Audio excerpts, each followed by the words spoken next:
نحمده ونصلي على رسوله الكريم اما بعد فاعوذ بالله من الشيطان الرجيم بسم الله الرحمن الرحيم رب اشرح لي صدري ويسر لي امري واحلل عقدة من لساني يفقهوا قولي. کیا حال ہے آپ کا؟ میں ہمیشہ سوچتی ہوں کہ جس زمانے میں بجلی نہیں تھی تو بھی تو علماء کام کرتے تھے، بلکہ ہم سے زیادہ بہتر کام کیے انہوں نے. آج ساری سہولتیں ہوتے ہوئے بھی، کھانے کو بھی ہے، گھر بھی ہیں، سب کچھ ہے، لیکن اس کے باوجود ہم کام کچھ بھی نہیں کرتے. جی ان کی نگاہ بھی تیز تھی نا، اینکیں بھی نہیں ہوتی تھی. اینک بھی بات کی پیداوار ہے. چاند کی روشنی میں بھی پڑھ لیتے تھے. امام بخاری نے کتاب اس میں لکھی. بجلی تو تھی نہیں، چراغ وغیرہ جلاتے تھے، لیکن اس کی کتنی روشنی ہوتی. تو اصل بات یہ ہے کہ انسان کے کام کرنے کی نیت ہو، جذبہ ہو، سچائی ہو، مقصد سے لگن ہو، تو پھر کوئی رکاوٹ نہیں ہوتی. اور اگر یہ چیزیں نہیں تو پھر ساری سہولتیں ہوتے ہوئے بھی انسان کچھ نہیں کر سکتا. چلیے ہم اپنا لیسن مکمل کر لیتے ہیں، پھر اس کے بعد آگے انشاءاللہ کچھ اور چیزیں کریں گے. نحمده ونصلی علی رسولہ الکریم اما بعد فاعوذ باللہ من الشیطان الرجیم بسم اللہ الرحمن الرحیم رب اشرح لی صدری ویسر لی امری واحلل عقدۃ من لسانی یفقہوا قولی. کل کچھ لوگوں نے ایک دو سوال دیے تھے، میں انہی سے ہی بات کا آغاز کروں گی تاکہ اگر کوئی باتیں اور ذہن میں ہے تو وہ بھی نکل آئیں. کسی نے لکھا ہے، ہم میں سے کچھ لوگوں نے بہت اچھے اسکولوں سے نہیں پڑھا، بہت زیادہ علم بھی نہیں، تو کیا ہم تبلیغ نہیں کر سکتے؟ بڑے بڑے علماء سے بھی نہیں پڑھا. آپ کو پتہ ہے کہ میں نے کس اسکول سے اپنی تعلیم کا آغاز کیا؟ میں نے جب پڑھنا شروع کیا تو مسجد سے شروع کیا، اسکول سے نہیں کیا. اور 6.5 سال کی عمر تک میں مسجد جاتی رہی اور قرآن پاک پہلے مکمل کر لیا ناظرہ. اس کے بعد جب میں وہاں سے نکلی تو میری امی مجھے اسکول لے گئی، تو کوئی اسکول مجھے قبول نہیں کرتا تھا. وہ کہتے تھے کہ اب اس کی عمر زیادہ ہو گئی ہے. وہ ہوتا نا کہ اتنے سال کا بچہ کیونکہ میری والدہ یہ چاہتی تھی کہ میں اپنی عمر کے حساب سے شاید دوسری جماعت میں جاؤں یا کچھ ایسے، لیکن وہ مجھے اس میں نہیں لیتے تھے. تو میری والدہ نے مجھے گاؤں بھیج دیا، اور وہاں کے اسکول ہر ایک کو قبول کر لیتے. تو میں پورا 1 سال پھر گاؤں میں رہی اور کلاس 2 میں نے گاؤں سے کی. گاؤں کا اسکول جو تھا وہ کچا تھا، اس کے 2 کمرے تھے اور باقی کافی بڑا صحن تھا، درخت تھے، اور اس میں ایک کلاس میں ایک قسم کے بچے نہیں بیٹھتے تھے کیونکہ شاید 2 ٹیچرز تھیں یا 3، اور ساری کلاسیں انہوں نے پڑھانی ہوتی تھی. یہاں اگر کلاس 1 بیٹھی ہے تو یہاں 2 بیٹھی ہے تو یہاں 3 بیٹھی ہے، تو وہ اس طرح اس میں بیٹھتے تھے. کسی کے بیٹھنے کے لیے کوئی کرسی نہیں ہوتی تھی. ہم سب کچے فرش پر ٹاٹ پر بیٹھتے تھے. ٹاٹ پتہ ہے کیا ہوتا ہے؟ یہ جو بوری ہوتی ہے نا، پٹسن، اس کا وہ بنا ہوا ہوتا ہے، اور وہ ہوتا بھی اس اتنا چوڑا ہے، یعنی سیدھا بچھا دیتے ہیں کہ جس پہ طالب علم ایک کے بعد ایک یعنی اسی لائن میں بیٹھ جاتے ہیں. تو پوری جو دوسری جماعت تھی میں نے اسی طرح پڑھی. پھر جب دوسری جماعت میں اچھے نمبر لے لیے تو واپس شہر کے اسکول میں لا کے ڈالا گیا، اور انہوں نے پھر ایکسپٹ کر لیا کلاس 3 میں، کیونکہ اب میں ٹیسٹ دے کے داخل ہو سکتی تھی. تو اس طرح میرا ٹائم بچ گیا. جس اسکول میں داخل کیا گیا وہ اسکول بھی گورنمنٹ اسکول تھا، اس میں بھی ٹاٹ پہ بچے بیٹھتے تھے، کوئی کرسی نہیں تھی. 5ویں جماعت تک ہم نے ٹاٹ پر بیٹھ کر سلیٹ پہ لکھا، کوئی کاپی نہیں تھی، کچھ نہیں. کتابیں ہوتی تھی، تختی ہوتی تھی لکڑی کی، اور سلیٹ ہوتی تھی جس پہ سلیٹی سے لکھتے تھے، اس کو سلیٹی بولتے ہیں. ٹھیک ہے، کوئی انگریزی نہیں تھی اسکول میں، صرف اردو پڑھی. ہاں میرے والد نے گھر میں تھوڑی بہت ABC سکھائی. جب 6ٹھی جماعت میں اسکول گئی تو ABC اسکول میں باقاعدہ لکھنے کے لیے کاپیاں لگائی گئی، اور اس میں بھی پین نہیں استعمال کرنے دیتے تھے، ہولڈر ہوتا تھا. ہولڈر آپ کو پتا ہے، جس کے آگے جی اسٹیل کا ہوتا ہے، اور اس کو سیاہی میں ڈبو کے لکھتے ہیں. وہ شاید میری کاپی اب تک رکھی بھی ہو. میں نے اپنی شروع سے جو چیزیں تھی کچھ سنبھالی ہوئی ہیں، کبھی موقع ملا تو میں آپ کو دکھاؤں گی. دیکھنا چاہیں گے انشاءاللہ میں کوشش کرتی ہوں میں اسکین کر لوں. وہ میں نے ہر کلاس کی ایک ایک دو دو چیزیں نکال کے اپنی ایک فائل بنائی ہوئی تھی, تو میں کوشش کروں گی کہ ان کو میں دکھاؤں آپ کو کسی وقت. ویسے تو میں وہ لے آؤں گی کاپی, تو آپ دیکھ لیجئے, اس میں لکھائی بھی آپ دیکھ لیں گے کہ کس قسم کی ہے. بالکل بیسک, لکھنا بھی صحیح نہیں آتا. یہ سب اردو میڈیم اسکول تھے, زمین پہ بیٹھتے تھے اور ایک ہی ٹیچر سارا دن رہتی تھی. ڈانٹ ڈپٹ ہوتی تو میں رونا شروع کر دیتی وہیں بیٹھ کے, کیسا کیوں ہو رہا ہے. اور صبح اسکول جانا نہیں چاہتی تھی کبھی بھی, ہر روز روتی تھی. اگر میرے ماں باپ ڈٹرمنٹ نہ ہوتے مجھے پڑھانے پہ تو میں جاہل ہوتی, یقیناً جاہل ہوتی, کیونکہ مجھے کبھی بھی اسکول جانا اچھا نہیں لگا تھا. اس کے بعد یہ ہے کہ آہستہ آہستہ پڑھتے گئے اور شوق بڑھتا گیا اور محنت کی. علم ایسی چیز ہے جب آپ اس کے اندر جاتے جاتے ہیں نا, پھر آپ کو مزہ آنے لگتا ہے. اور الحمدللہ مواقع ملتے گئے, اور جب تک آپ خود فیصلہ نہیں کرتے کہ آپ نے پڑھنا ہے, آپ نے محنت کرنی ہے, اس وقت تک آپ نہیں پڑھ سکتے. پڑھائی زور زبردستی کا نام نہیں ہے, خود محنت کرنی ہوتی. تو امید ہے کہ اب آپ تبلیغ کر سکیں گے. اگر میں نے کر لیے تو آپ ضرور ہی کر لیں گے, کیونکہ آپ کو بہرحال مجھ سے زیادہ اچھی اپرچونٹیز ملی ہوں گی. پھر لکھا ہے بڑے بڑے علماء سے بھی نہیں پڑھا. ابھی آپ کی زندگی ہی کیا ہے؟ اگر آپ کو شوق ہوا تو اللہ آپ کو بڑے علماء کے پاس بھی لے جائے گا. لیکن یہ یاد رکھیے کہ بڑے علماء تک پہنچنے کے لیے پہلے کچھ قابلیت پیدا کرنی پڑتی. جب آپ کو کچھ آتا ہے تو بڑے علماء آپ کو ہاتھوں ہاتھ لیتے ہیں کہ آپ آئیے ہمارے ساتھ کام کیجیے. لیکن اگر آپ کو خود ہی کچھ نہیں آتا تو آپ بڑے علماء کے پاس بیٹھ بھی جائیں گے تو کیا ہوگا؟ کچھ سیکھ ہی نہیں سکیں گے. ٹھیک ہے نا. دوسرا سوال ہے, استاذہ پلیز کائنڈلی آپ یہ بتا دیں کہ ہم کب سوئیں اور کب جاگیں. آپ اپنا سونے جاگنے کا ٹائم شیئر کریں.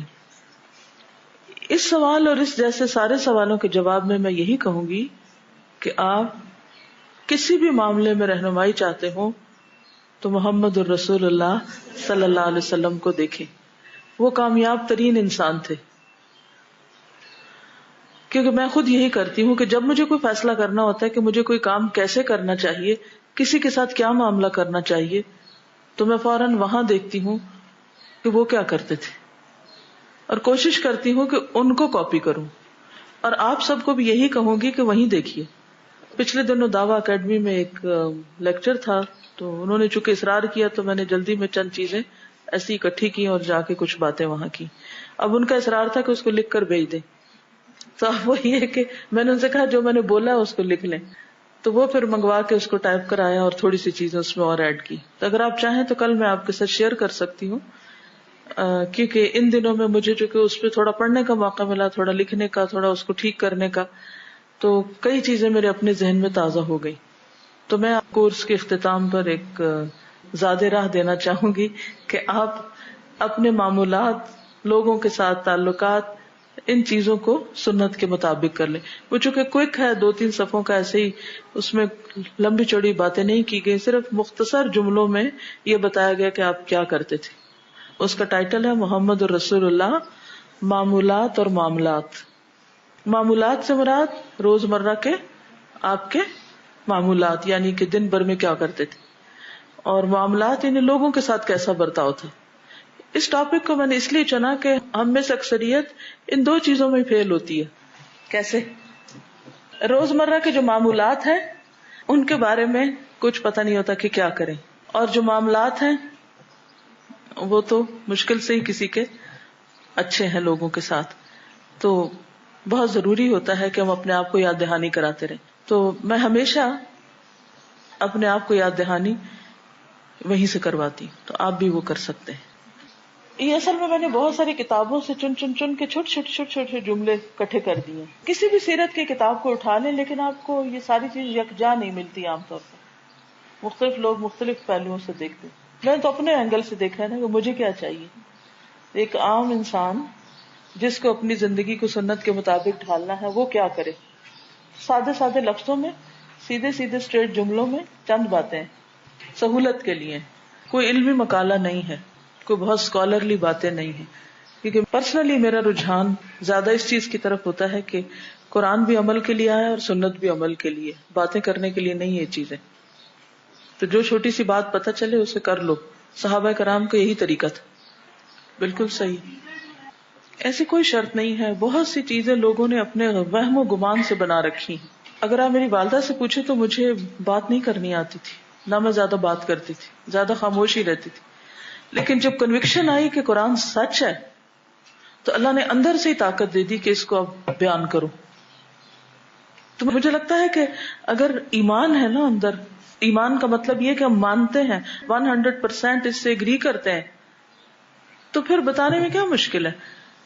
اگر توجہ آپ کی اس پہ نہیں کہ میں کیسی لگتی ہوں اس وقت، اور اس پہ ہے کہ بات کیا ہے، تو مشکل نہیں رہتی. لوگ بڑے بڑے کورس بھی کرتے ہیں لیکن میں نے دیکھا کہ کرنے کے بعد بھی ویسے ہی رہتے ہیں. کیوں؟ چند ایک لوگ ہی صرف کنونس کر پاتے ہیں. اسپیکرز تو بہت ہے دنیا میں. ٹھیک ہے، آپ اگر کوئی بھی ایسی ٹریننگ لیتے ہیں تو اس سے آپ اپنے آپ کو پالش ضرور کر سکتے ہیں، وہ کنوکشن کے بغیر آپ کنوے نہیں کر سکتے. کیونکہ بہت ساری چیزیں جب تک آپ کرتے نہیں وہ ہوتی نہیں. مثلا اس کو ہم پھر سنت سے دیکھتے ہیں. نبی صلی اللہ علیہ وسلم کے پاس پہلی وحی کیا تھی؟ اقرا. آپ نے کیا کہا؟ ما انا بقاری، میں نہیں پڑھ سکتا. پھر کیا کہا؟ چھوڑ دیا. کیا کہا؟ اقرا ما انا بقاری. پھر کیا کہا؟ اقرا ما انا بقاری. کیا کیا انہوں نے؟ دبوچا، جھنجھوڑا، اور آپ نے پڑھنا شروع کر دیا. پھر آپ دیکھیے آیات پر، اقرا بسم ربک الذی خلق خلق الانسان من علق. پھر کیا؟ اقرا وربک الاکرم الذی علم بالقلم. اب آپ دیکھیے کہ سب سے پہلے اقرا پڑھو. کیسے؟ بسم ربک الذی خلق. اس سے پتہ یہ چلتا ہے کہ انسان اپنی طاقت سے نہیں، اللہ کے نام سے، اللہ کی دی ہوئی طاقت سے پڑھ سکتا ہے. خلق الانسان من علق. علق کیا چیز ہے؟ معمولی سی چیز ہے نا. انسان وہاں سے بنا ہے، اور پھر انسان کو بولنا سکھا دیا اللہ نے.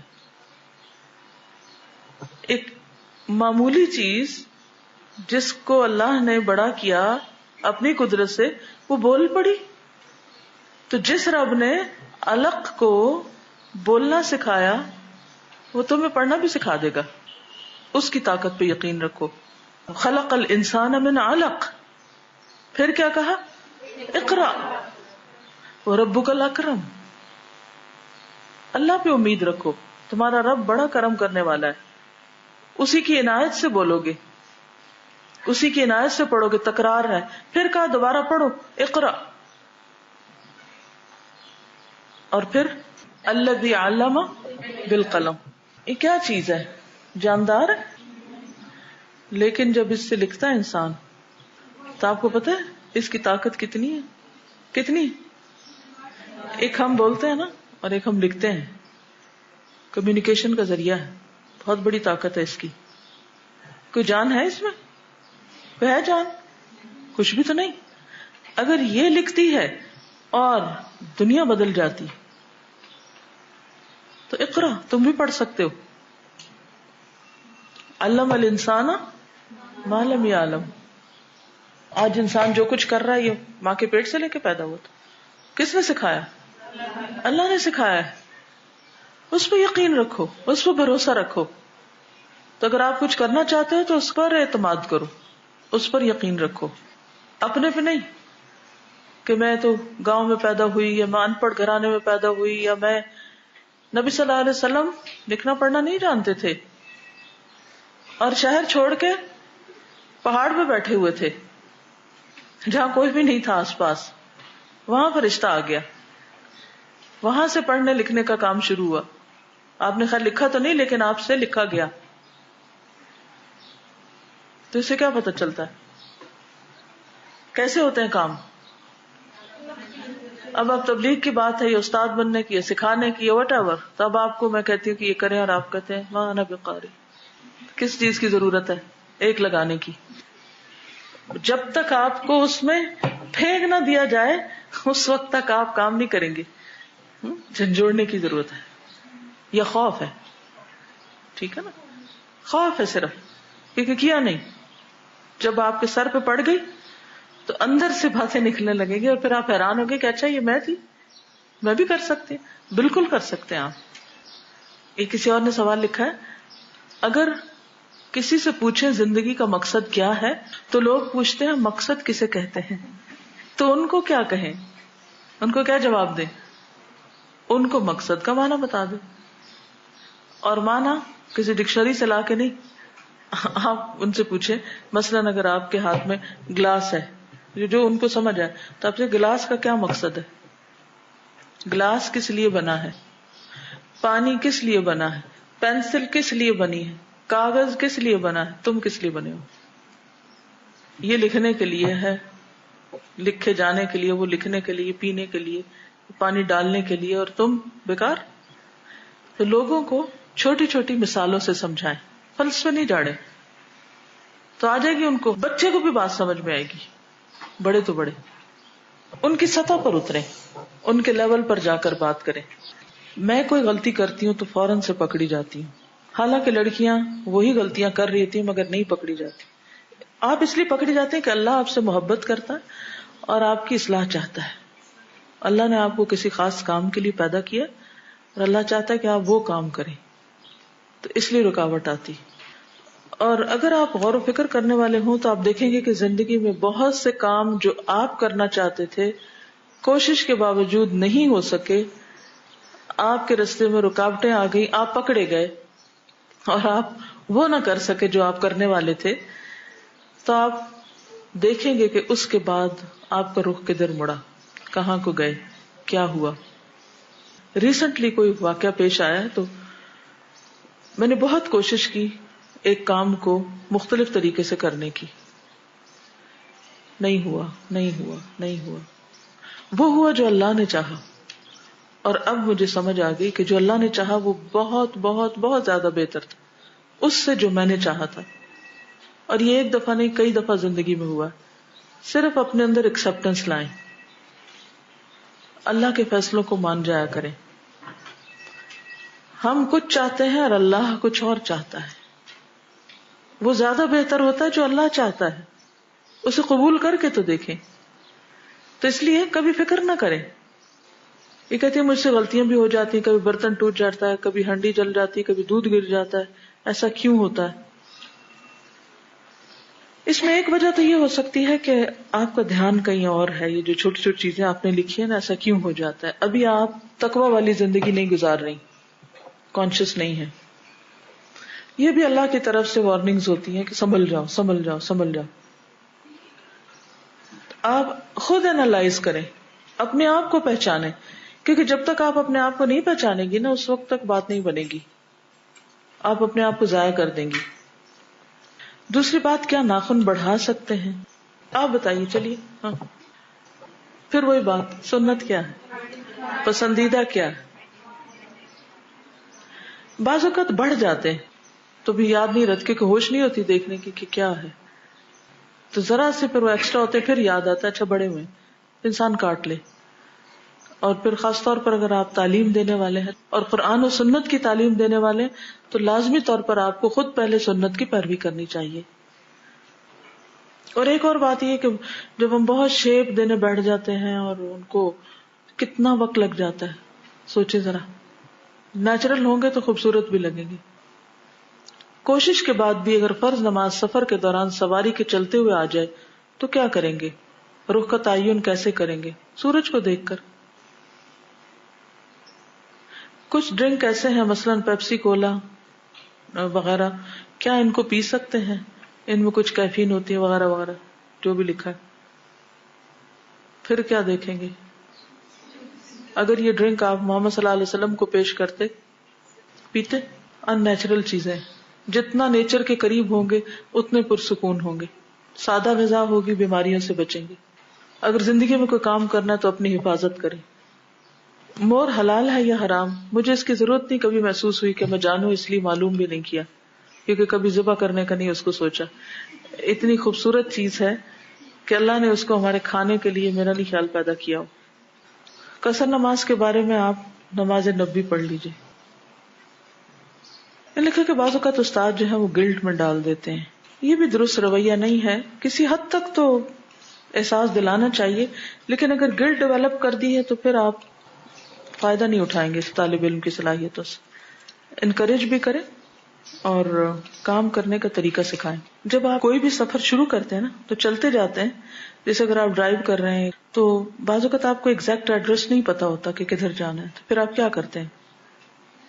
کچھ سمبل، سائن، کچھ نہ کچھ دیکھتے ہیں، کچھ اندازہ لگاتے ہیں. اللہ نے ہر شخص کے اندر بھی ایک پہچان کا لیول رکھا ہے. جس طرح ہماری اسکن سینس کرتی ہے گرمی ہے، سردی ہے، کیسا موسم ہے. کسی انسان کے پاس بیٹھے تو آپ کو ایک سینس ہونے لگتی کہ یہ کس قسم کا ہے، نرم دل ہے، سخت مزاج ہے، عقل مند ہے، بے وقوف ہے. ہوتا ہے نا کہ نہیں؟ کامن سینس کی بات. اسی طرح جب آپ کام کرنے لگتے ہیں تو بھی آپ کو سینس ہونے لگتی کہ اب موسم آ گیا ہے، گراؤنڈ پریپیئر ہو گیا ہے، اب میں ایسا کر سکتا. اور پھر آپ تھوڑا سا اسٹیپ اٹھائیے، پھر آپ دیکھیے ریئیکشن کیا ہوتا ہے. پھر بعض اوقات بچے جیسے چلنا سیکھتے ہیں نا، تو آپ غور کیجئے کیسے چلتے ہیں. وہ چلیں گے، گریں گے، پھر دوبارہ چلیں گے، پھر گریں گے، پھر چلیں گے. تو آپ بھی جب کوئی اس میں ہارڈ اینڈ فاسٹ رول نہیں ملے گا آپ کو کہ اب ٹائم آ گیا.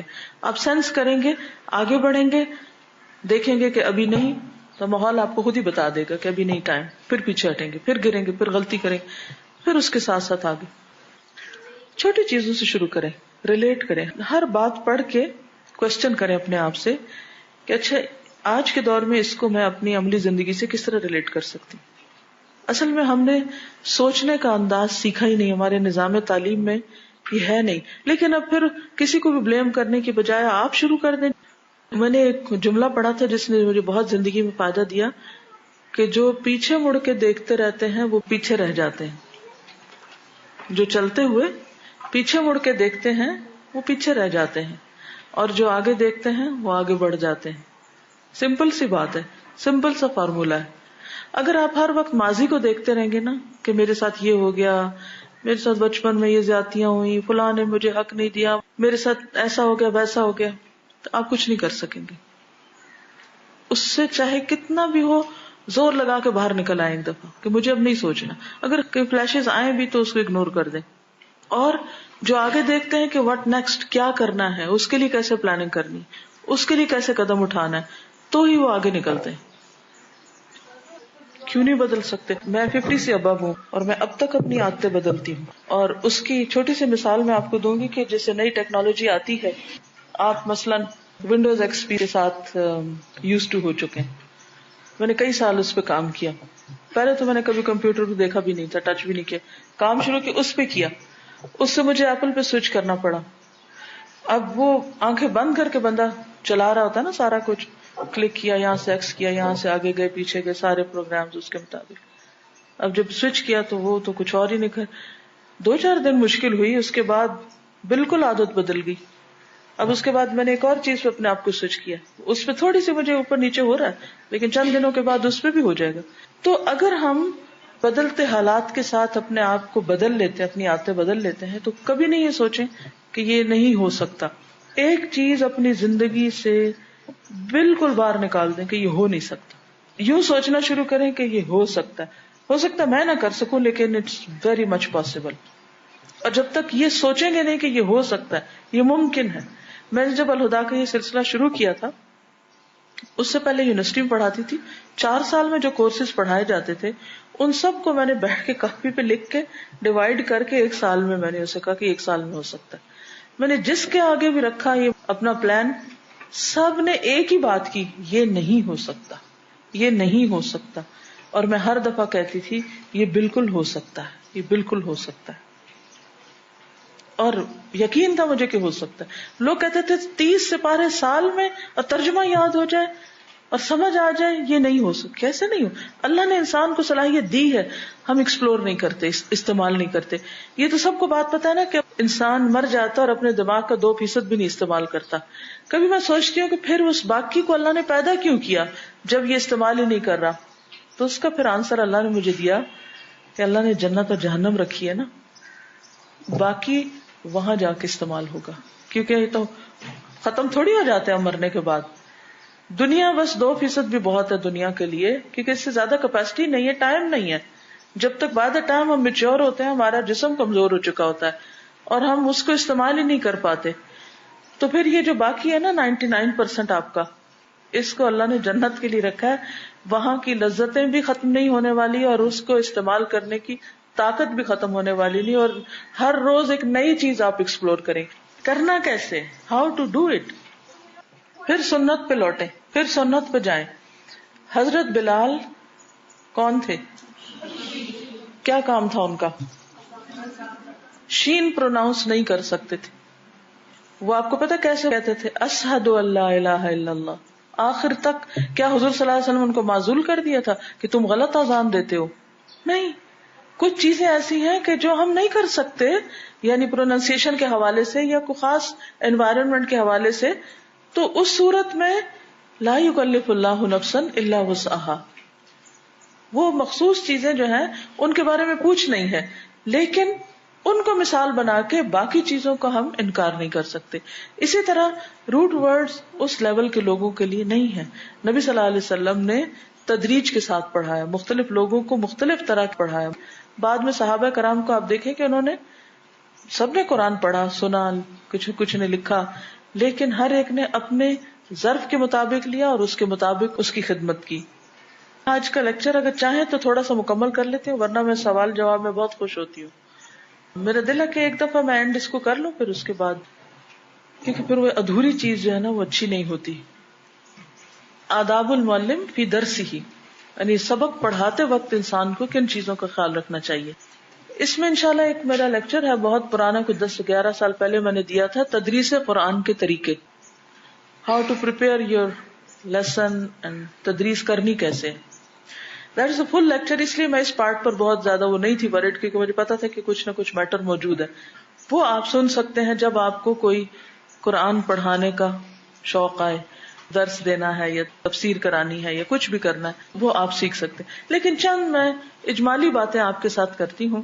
سب سے پہلی چیز یہ ہے کہ کبھی بھی کلاس میں پریپریشن کے بغیر نہیں جائیں. Never ever. جو چیز نہ آتی ہو اعتراف کر لیں کہ یہ نہیں آتی مجھے، اس لیے پڑھاؤں گی بھی نہیں. جس درجے کی آتی ہے اس درجے کا بتا دے. مزید بتانا چاہیں تو کوشش کرتے رہیں، جب اللہ تعالیٰ دے دے وہ علم کا حصہ تو پھر آپ اس کو آگے لے چلیں.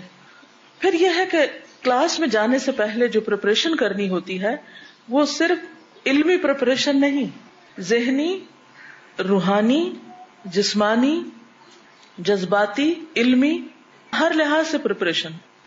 اب مثلاً علمی پریپریشن میں کیا آتا ہے کہ آپ کا لیسن جو آپ نے پڑھانا ہے اس پر آپ کو کمانڈ ہو ہر لحاظ سے. روحانی کیا، روحانی پریپریشن کیا ہوگی؟ آنے سے پہلے نفل پڑھیں. اگر آپ کو گھر میں نہیں ٹائم ملا تو سفر میں راستے میں آتے ہوئے پڑھ لیں.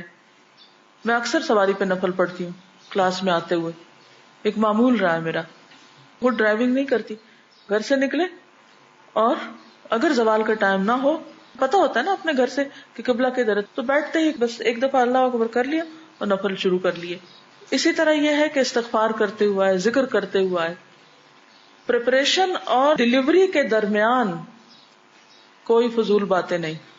نہ فون اٹینڈ کرنا ہے، نہ ہی کوئی گپ شپ گاڑی میں بیٹھے ہوئے لوگوں سے لگانی ہے، نہ ہی کسی کی غیبت سننی ہے، نہ ہی کسی کا مسئلے مسائل ڈسکس کرنا ہے. کوئی نیگیٹو فیلنگ اور تھنکنگ اپنے مائنڈ میں نہیں آنے دینی. اپنے آپ کو روحانی طور پر پریزرو کرنا ہے. کس کے لیے؟ اللہ کا کلام آگے پہنچانے کے لیے. کیونکہ آپ خود سوچئے نا کہ اگر ہم نفرت لے کے آ رہے ہیں، کسی کے خلاف غصہ لے کے آ رہے ہیں، کسی کی غیبت سن کے آ رہے ہیں، کسی کے خلاف بدگمانی کرتے ہوئے آ رہے ہیں اور ہم قرآن پڑھانے بیٹھ گئے، کیا اثر ہوگا اس میں؟ نہیں ہوتا. ان سب چیزوں سے بچانا ہے اپنے آپ، ہر حرام سے بچانا ہے اور اللہ کا ذکر کرتے ہوئے آنا ہے اور باتیں نہیں کرنی. میں اپنے آپ کے اوپر پابندی لگاتی کہ مجھے اب اپنی انرجی سیو کرنی ہے کلاس کے لیے. بعض اوقات ایسا ہوتا ہے نا کہ چھوٹے بچے ہوتے ہیں آپ کے کچھ، تو اس میں بھی کوشش کریں کہ ضرورت ہی کی بات کریں. پھر یہ ہے کہ جسمانی طہارت، جسمانی تیاری کیا اس میں؟ اپنے آتے ہوئے اسپیشل مسواک کریں, وضو کریں, مسواک کریں. بے شک ارلی مارننگ آپ نے مسواک کی, جیسے میں صبح بھی کرتی ہوں, اٹھتے ہی پہلا کام مسواک, لیکن کلاس میں آنے سے پہلے آخری کام وضو اور مسواک. پھر سے بغیر مسواک کے نہیں آنا, کیونکہ اس منہ سے اللہ کا کلام نکلنا ہے, اور اگر اس میں سے اسمیل آ رہی ہے کھانوں کی اور فرشتے تو آگے سے چلے جائیں گے ادھر ادھر.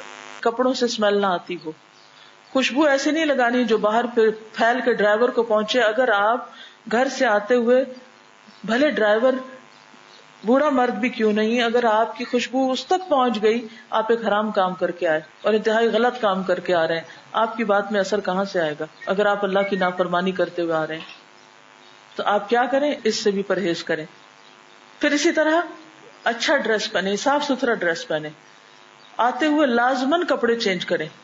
یہ نہیں ضروری ہر روز ایک نیا ہی جوڑا پہنے, اگر اللہ دے تو ضرور پہنے, اور اگر نہ ہو تو آپ کم از کم چینج کر کے آئیں, یعنی صاف پہن کر آئیں.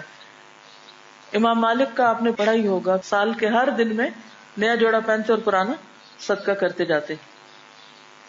پھر اسی طرح یہ کہ دعا پڑھ کے گھر سے نکلیں. جب انسان بسم اللہ توکلت علی اللہ لا حول ولا قوت الا باللہ العلی العظیم پڑھتا ہے تو اللہ سبحانہ وتعالیٰ کی طرف سے ایک فرشتہ مقرر ہوتا ہے, وہ کہتا ہے ہدیت و کفیت و وقیت, تم ہدایت پا گئے, تم کافی کر دیے گئے, تم بچا لیے گئے. تو شیطان کہتا ہے کیف لک برجل قد ہدی و کفی و وقی, اس پر اب تمہارا کیا بس چلے گا جو ہدایت پا گیا, جس کو اللہ کافی ہو گیا اور جو بچا لیا گیا, یعنی اب یہ تمہارے ہاتھ سے نکل گیا. تو اس لیے کبھی دعا پڑھنا نہ بھولیں, اور اس کے لیے بے حد ضروری ہے نا خاموشی اختیار کریں. اگر آپ بولے جا رہے ہیں, باتیں کر رہے ہیں, اس کو ہدایات دے رہے ہیں, فون سن رہے ہیں, کیا کیا کر رہے ہیں, دعا کہاں سے پڑھیں گے آپ؟ بھول جائے گی آپ کو. پھر آپ گاڑی میں 2 نفل پڑھ لیں, اگر آپ پیدل آ رہے ہیں تو آپ صبح ہی پڑھ لیں, پھر کسی اور وقت میں پڑھ لیں. پھر جب آپ کلاس میں داخل ہو تو دایاں پاؤں پہلے داخل کریں, یہ بھی سنت ہے, ٹھیک ہے. جوتا اتارتے ہوئے کون سا پاؤں پہلے اتاریں گے؟ بایاں پاؤں پہلے اتاریں, ٹھیک ہے. یہ چھوٹی چھوٹی سنتیں ہیں, لیکن اگر آپ سنت کی پیروی کریں گے, کوئی نہیں دیکھ رہا, اللہ دیکھ رہا ہے, مگر آپ کی یہ ساری چیزیں کاؤنٹ ہو رہی ہیں, اور یہ سب کچھ اثر انداز ہوگا آپ کی تدریس پر. پھر اسی طرح خود سلام کریں اسٹوڈنٹس کو, اور صحیح طور پر پراپر سلام کریں, السلام علیکم, نہ کہ السلام علیکم مریل طریقے سے نہیں. کوشش کریں کہ اسمائل کریں. پھر یہ ہے کہ جس جگہ پر بیٹھے اس کی حرمت کیا ہے کہ وہاں پر ہر چیز اپنی جگہ پر ہو, سکون سے بیٹھیں, اور بیٹھ کر دل کو خالص کریں اللہ کے لیے, نیت اپنی خالص کریں. اگر آپ قریب ہی کسی جذباتی صدمے سے گزرے ہیں, کسی مسئلے سے گزرے ہیں, تو اس کے اثرات کلاس پر مت آنے دیں, کیونکہ حالات ہر وقت ایک جیسے نہیں ہوتے. مثلاً بعضوں کا بچے آپ کو پریشان کرتے ہیں, بعضوں کا شوہر کی طرف سے کوئی ایسی بات ہو جاتی کہ آپ کے دل پہ بوجھ ہوتا ہے, بعض اوقات گھر میں کوئی اور رہنے والا کسی نہ کسی طرح کی, کہ یہ تو زندگی میں ہر روز کچھ ہوتا ہی ہے, کیونکہ ہر وقت ہماری مرضی کے مطابق تو لوگ نہیں ریئیکٹ کرتے, وہ تو اپنے طریقے پہ کرتے ہیں. بعض اوقات آپ مس انڈرسٹینڈ کرتے ہیں, ان کی غلطی نہیں ہوتی, آپ کی اپنی غلطی ہوتی ہے. لیکن کوئی بھی جذباتی صدمہ اگر آپ پر گزرا ہے تو آپ اس کا اظہار کلاس میں مت کریں. اسٹوڈینٹس کے سامنے آپ اپنے ذاتی مسائل لے کے مت بیٹھیں, اور منہ پہ بھی اس کے اثرات نہ آنے دیں کہ منہ سوجا ہوا ہو اور آنکھوں سے پریشانی ڈھلک رہی ہو. نہیں, بس وہ باہر رکھ کے آئیں, اس لیے کہ اس وقت آپ کو وقت امانت ہے, اور آپ کچھ سکھانے کے لیے آئے ہیں, اور سب سے پہلے آپ اپنے عمل سے سکھائیں گے. پھر آپ دیکھیے کہ سکھاتے وقت جو بھی سبجیکٹ پڑھا رہے ہیں اس کی محبت اسٹوڈنٹس کے دل میں ڈالیں, کیونکہ جب محبت کسی چیز سے پیدا ہو جاتی ہے نا تو باقی سارے کام آسان ہو جاتے ہیں, بڑی بڑی مشکلیں آسان ہو جاتی ہیں.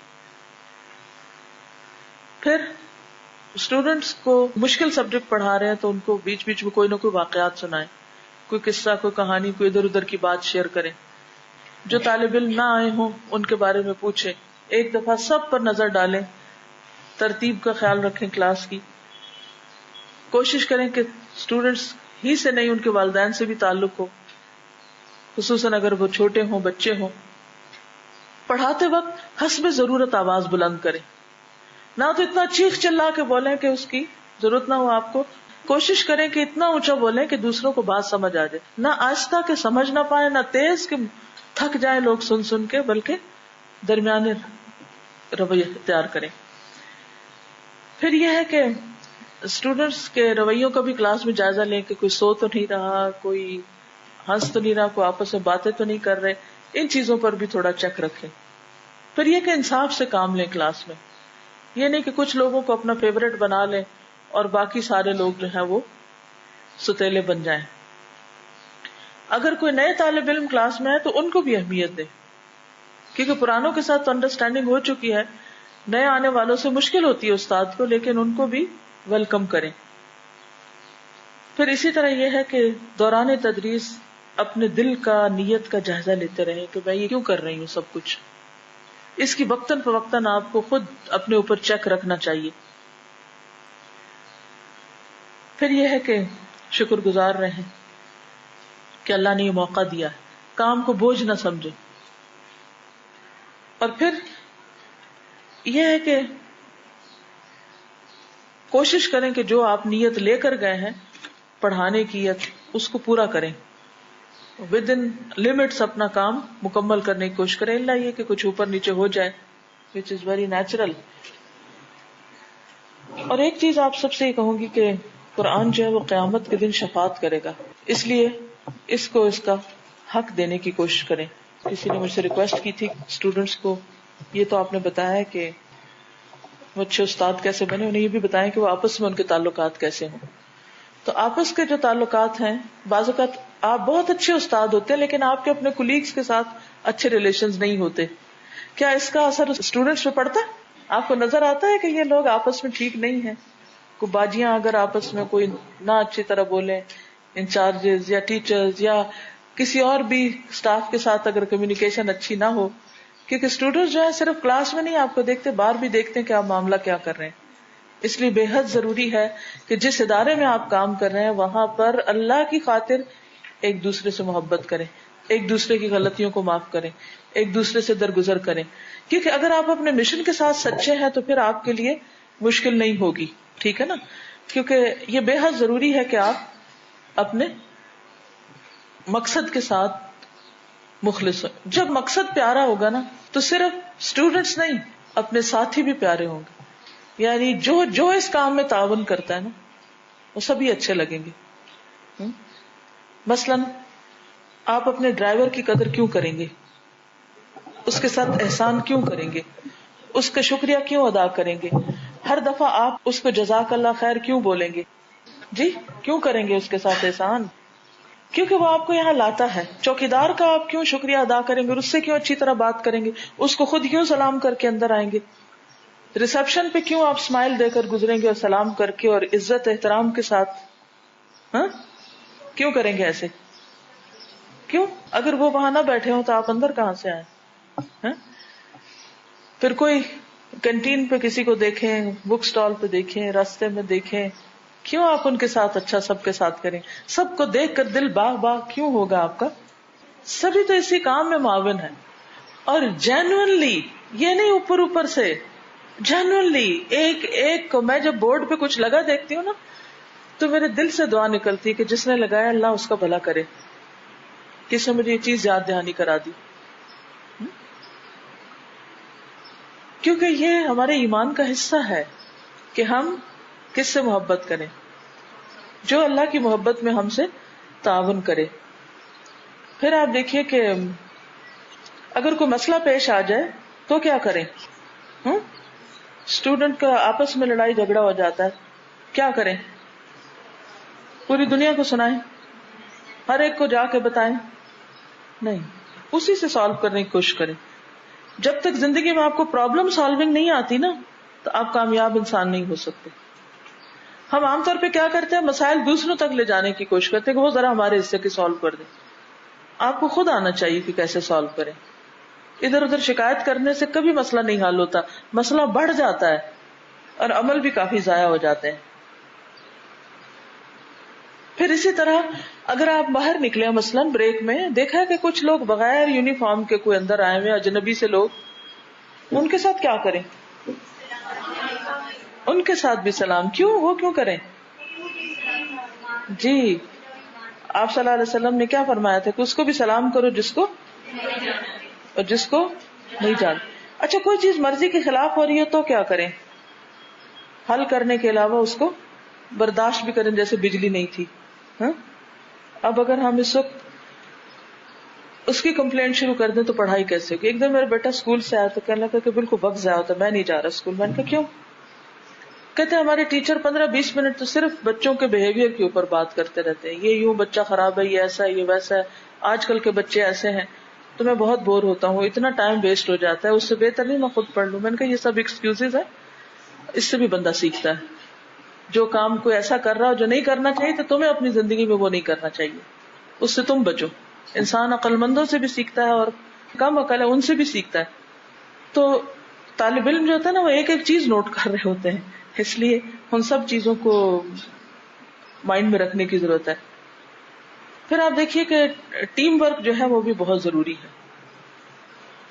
آپ اکیلے یہ کام نہیں کر سکتے. مثال کے طور پر میں گھروں گھروں میں پہلے درس کرتی تھی نا, اور کیا ہوتا تھا کہ میں جاتی تھی پڑھا کر آ جاتی تھی. اب آپ مجھے بتائیے کہ اگر میں وہی کرتی رہتی آپ لوگ کیسے فائدہ اٹھاتے؟ اب میں نہیں بھی تھی, میں 10 سال اسلام آباد نہیں رہی, اور ان 10 سالوں میں ادارہ کہاں سے کہاں پہنچا ہے یہ میں نے تھوڑی چلایا. کس نے چلایا؟ جو ٹیم تھی پیچھے, انہوں نے اس کو چلایا. تو یہ ٹیم ورک ہے, اور ہم میں سے ہر ایک کو فکر یہ ہونی چاہیے کہ میرا حصہ اس میں کتنا ہے. یہ نہیں کہ وہ بھی کام نہیں کر رہا تو میں بھی چھٹی کر جاؤں, اور وہ نہیں اپنا فرض ادا کر رہا تو میرا بھی دل نہیں لگ رہا, اور فلاں کا رویہ اچھا نہیں تو میں گھر جا رہا ہوں. نہیں, مجھے تو اللہ کے لیے آنا ہے, کوئی کچھ بھی کرے, مجھے تو اپنا حصہ ڈالنا ہے. قیامت کے دن تو دیکھا ہی جائے گا تم کیا لے کر آئے ہو. ایک حدیث سنا دیتی ہوں چونکہ آخری نصیحت کے طور پر نا اس کلاس کی. حضرت عمر بن مرہ الجہنی نے نبی اکرم صلی اللہ علیہ وسلم سے درخواست کی کہ مجھے آپ میری قوم کی طرف بھیج دیجئے, جیسے آپ واپس جائیں گے ہو سکتا ہے اللہ تعالیٰ ان پر بھی میرے ذریعے سے فضل فرما دے. پاسبل ہے آپ کے ذریعے آپ کے گھر والے, آپ کے خاندان, آپ کا علاقہ, شہر, گاؤں, قصبہ, university, what ever, where ever, جہاں بھی آپ جائیں, یہی سوچ لینا آپ عمر بن مرہ ہیں. چنانچہ آپ صلی اللہ علیہ وسلم نے ان کو ان کی قوم کی طرف بھیج دیا کہ جاؤ تم ٹیچر بن جاؤ. 5 ہدایات دی, وہی آپ کے لیے. لکھ لیجئے. پہلی بات, علیک بالرفق. مجھے اس حدیث کا پہلے نہیں پتا تھا, لیکن میں نے اپنے جو ٹاک تھی اس میں مین پوائنٹ اسی کو بنایا. یہ فطرت میں ہے نا کہ انسان جب غور و فکر کرتا ہے تو اللہ تعالیٰ وہی چیز سجا دیتا ہے. پہلی نصیحت آپ نے ان کو کیا کی کہ آپ اپنے شاگردوں کے ساتھ کیا کریں گے, لوگوں کے ساتھ کیا کریں گے؟ بالرفق, نرمی. نمبر 2, صحیح اور سیدھی بات کہنا. والقول السدید, صحیح اور سیدھی بات. نمبر 3, سخت کلامی اور بدخلقی سے پیش نہ آنا, سخت کلامی نہیں. نمبر 4, تکبر نہ کرنا, اپنے آپ کو بڑی چیز نہیں سمجھنا. اور نمبر 5, حسد نہ کرنا. کس سے؟ اپنے کولیگ سے. آپ لوگوں نے حضرت طفیل بن عمرو الدوسی کے بارے میں پڑھا ہوگا. انہوں نے اپنی قوم کو جب نصیحت کی تھی تو کیا ہوا؟ قوم نہیں مانی. پھر کیا ہوا؟ واپس آئے, انہوں نے کہا اللہ کے رسول صلی اللہ علیہ وسلم میری قوم نہیں مانتی. آپ اٹھے, وضو کیا, نماز پڑھی, اور وہ ڈر گئے کہ کہیں بد دعا نہ کر دے. تو آپ نے 3 دفعہ کہا اللہم اہد دوسا, اللہ دوس کو ہدایت دے, اللہ دوس کو. پھر کہا اب تم جاؤ. واپس گئے اور ماشاءاللہ قبیلہ مسلمان ہو گیا. تو یہ سب کس وجہ سے؟ نرمی, محبت ان لوگوں کے ساتھ جو ہمارے ساتھ بد اخلاقی کریں. چلیے